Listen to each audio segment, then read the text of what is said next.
இப்ப இருக்க சூழ்நிலையில எல்லாருக்கும் ஒரு பெரிய பிரச்சனை முடி கொட்டுறது. அதுக்கு என்ன தீர்வுன்னு சொல்லி நம்ம இந்த வீடியோல பார்க்கலாம் வாங்க. நம்ம channel name NS kitchen tips. இது வரைக்கும் நம்ம சேனலை நீங்க சப்ஸ்கிரைப் பண்ணலைன்னா சப்ஸ்கிரைப் பண்ணிருங்க. அப்படியே பக்கத்துல இருக்க பெல் ஐக்கானை கிளிக் பண்ணிக்கோங்க. இப்போ நமக்கு தேவையான பொருள் என்னென்னு சொல்லி நம்ம பார்த்துக்கலாம். ஃபர்ஸ்ட் நமக்கு தேவைப்படுறது என்னன்னா செம்பருத்தி செடி. செம்பருத்தி செடியில இருக்க பூவும் இலையும் வந்து நம்ம முடிக்கு ஒரு நல்ல ஹேர் க்ரோத்தை வந்து கொடுக்குது. அடுத்து நமக்கு என்னன்னா வெந்தயம். வெந்தயத்தை வந்து நீங்கள் நைட்டே ஊற வச்சுருங்க. தண்ணியில் ஊற்றி ஒரு 6லேருந்து 7 மணி நேரம் வரைக்கும் நல்லா ஊறணும். ஊற வச்சு இந்த மாதிரி எடுத்து வச்சுக்கோங்க. அடுத்து மூணாவது நமக்கு என்ன தேவைப்படுதுன்னா கத்தாழை ஆலோவேரா வந்து எல்லார் வீட்லேயும் மோஸ்ட்லி இருக்கும். நீங்கள் எடுத்து வச்சுக்கோங்க. அதுக்கு சைடில் இருக்க அந்த முள் எல்லாத்தையும் நீங்கள் கட் பண்ணிவிட்டு அந்த சென்டரில் இருக்கும்ல ஜெல் அதை மட்டும் நீங்கள் கரெக்டாக எடுத்து வச்சுக்கணும். கற்றாழையில விட்டமின் C, E, B12 அந்த மாதிரியான விட்டமின்ஸ்லாம் நிறையா இருக்குது. இது நம்ம ஹேருக்கு நல்ல ஸ்ட்ரென்த்தை கொடுக்குது. அது மட்டும் இல்லாமல் ஹேருக்கு நல்ல ஷைனிங்கையும் சில்கினஸையும் கொடுக்குது. அதனால நம்ம கற்றாழையை எடுத்துக்கிறோம். அடுத்து செம்பருத்தி பூ. செம்பருத்தி பூவோட இதழ்கள்லாம் நம்ம எடுத்துக்க போகிறோம். செம்பருத்தி பூவில் விட்டமின் C இருக்கனால ஹேர் லாஸ் வந்து கண்ட்ரோல் பண்ண ரொம்ப யூஸ் ஆகுது. ஹேர் க்ரோத்துக்கும் இது ரொம்ப யூஸ்ஃபுல்லாக இருக்குது.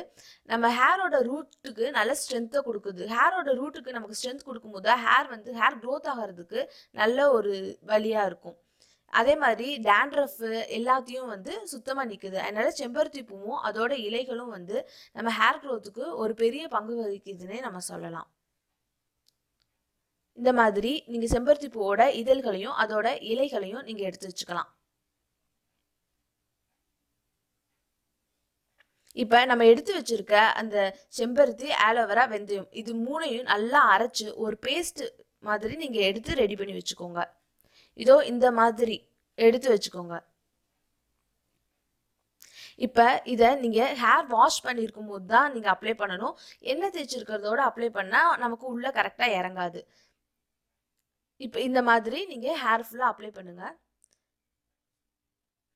வெந்தயம் வந்து நம்ம எல்லாருக்குமே தெரியும். நம்ம ஹேர் ஃபால் ஆகிறத ரெடியூஸ் பண்ணும் வெந்தயம் அப்படிங்கிறது மோஸ்ட்லி எல்லாருக்குமே தெரிஞ்ச விஷயம்தான்.